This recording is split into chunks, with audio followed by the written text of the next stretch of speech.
All right, we've got the bass here, and we're going to talk about, once again, the four chords, but we're also going to talk about the pentatonic scale, because the pentatonic scale is one of the bass player's best friends. To know the pentatonic is to always have a bass line ready. And so we were dealing mostly with C, A minor, F, and G. Now, obviously, if you can go to C, you can go to A minor, in this case at A. You can go to F, and you go to G. You don't need more than that. And if you change the order,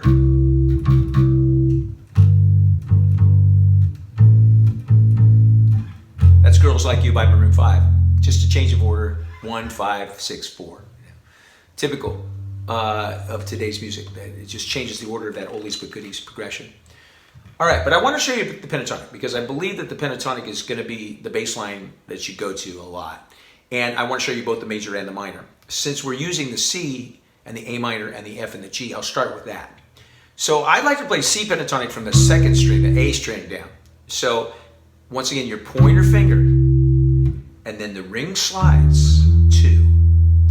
Now you can easily hammer the next string, and pointer finger across gives you a 1-octave pentatonic scale. Now on the guitar I did like 3 octaves. You don't need that many, but you do get my girl out of the deal. Right? Your Mama Don't Dance. All those great ones. Because pentatonic scales do that. They give you that ability to play cool songs. Now, here's the big thing, the minor pentatonic. A minor is the next chord in the chord progression, but we use the ring finger because it's a minor. When you do that, you'll see that you're basically playing the C pentatonic all over again. The difference being that you end on A. You don't go to the higher C because you started with A, so you end on A. That's what scales do. They start on the same note they end on, and vice versa. Just like when C, we did My Girl. A, we do a little bluesy bass line. Then with F, you're back to the major. Once again, 2 away, slide 2. Same frets, next string, hammer, and pointer finger on the next string. Now, if you wanted to keep going, you could, because you're starting from the E string, and starting from the E string allows you to do that. In the same way the G, you could do that. And once again, G is probably the most popular of all the pentatonic scales.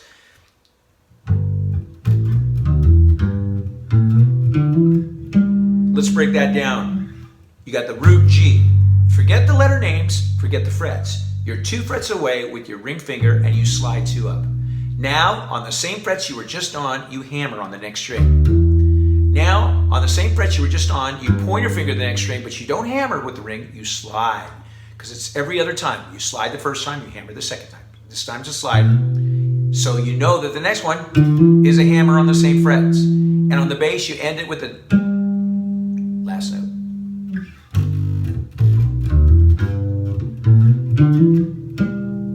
Pretty cool. Now in the key of G, the minor is E. 4 is C, and the 5 is D. Every breath you take, right?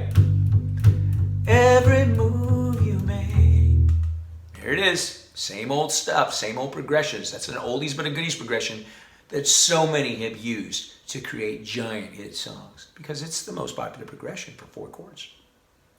Keeping that in mind, you could also change it from G to D to E to C when I come around, right? That uses the 1 to the 5, 6 to the 4. Super popular, especially 80s, 90s. That's just giant, right? And then, of course, there's a Zombie.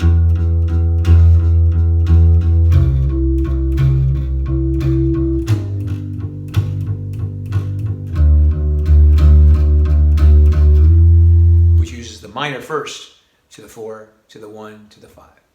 Bunch of great chord progressions, all with the same 4 chords. In the key of D, there's D, B minor, G, and A. Now, interestingly enough, Taylor Swift's style starts with a B. Then it goes to the G. Now, this is a super popular progression in the key of D, going from the minor, the 6 minor, to the 4. quick 5 brings us to the chorus. 1, the D chord. And there's the 4. So there's that popular 2 chord progression. But you get the idea, they mix, they mingle a little bit. I want to say mangle because that's what you end up with is a mangled chord progression when you change them enough. But it sounds great, and that's how you invent new things. You know, you could literally have the same 4 chords, but changing every beat into something else. And don't forget that on the bass, you can substitute bass lines. Like, actually, Zombie starts on E and C and G, but instead of going to D, it uses another note from the D chord, which is F sharp. And the bass is great for that, substituting the root note with some other note from the chord, or maybe not even in the chord. That gets crazy, but it's used a lot. So I hope this has given you some insight as to how to incorporate bass lines using pentatonic scales and also the chord progressions. We didn't do A to F sharp, to D, to E. That's a good one. And of course E, C sharp, A, B.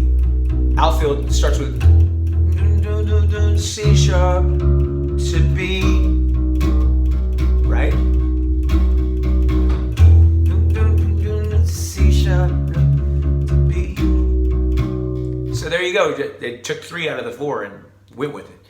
That's something that's easy to do. If you're writing music or trying to come up with cool chord progressions, it's easy when you know the 4 chords. So learn them. Now I'm going to show you what to do on the piano and also a little bit of pentatonic work on the piano too. One more week of right hand and left hand separately before we start putting things together. The C chord, as you know, is played here.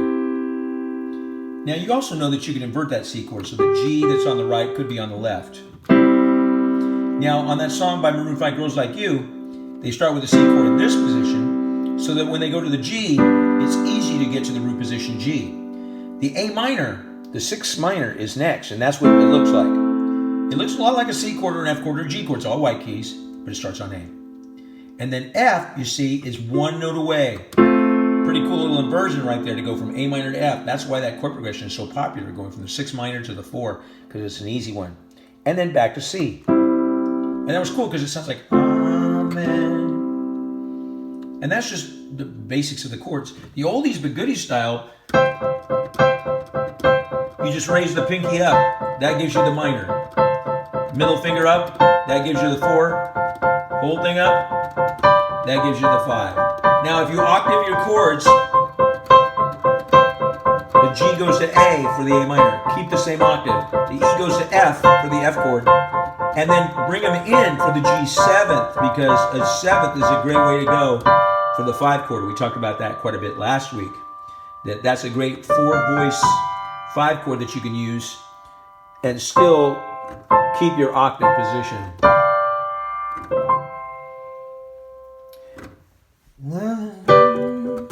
Ed Sheeran. Darling, just dive right in.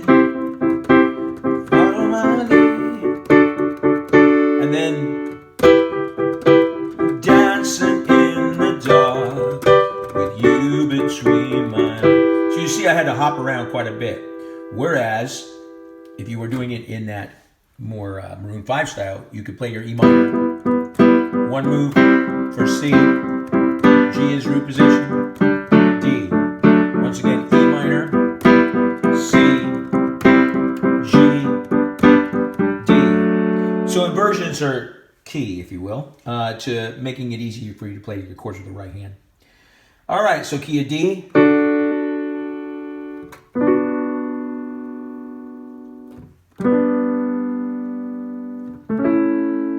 Those are all root position chords. Key of A.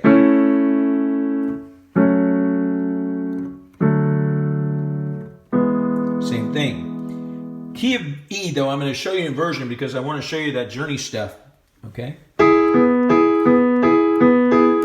No, it's not a European cop car. It's an E chord being arpeggiated. So here's the E chord in root position.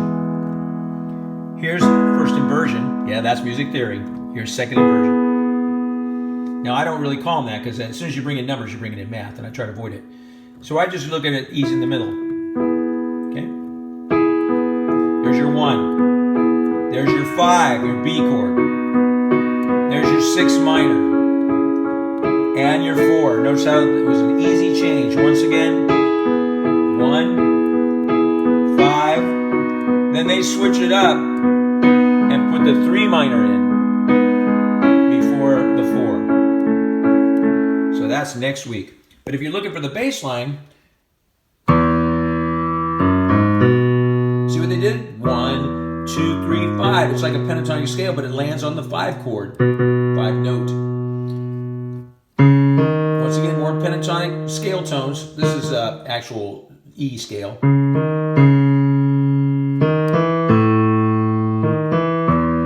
So basically, bass lines come from the scale of the key that you're in. This is, and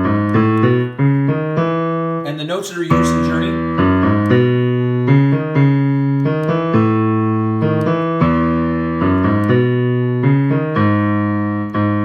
All notes from the scale. I hope you enjoyed the instruction you got today for music theory only being in theory. I really do believe that if you could apply something to what you're doing, then it's usable, and everything else, who knows?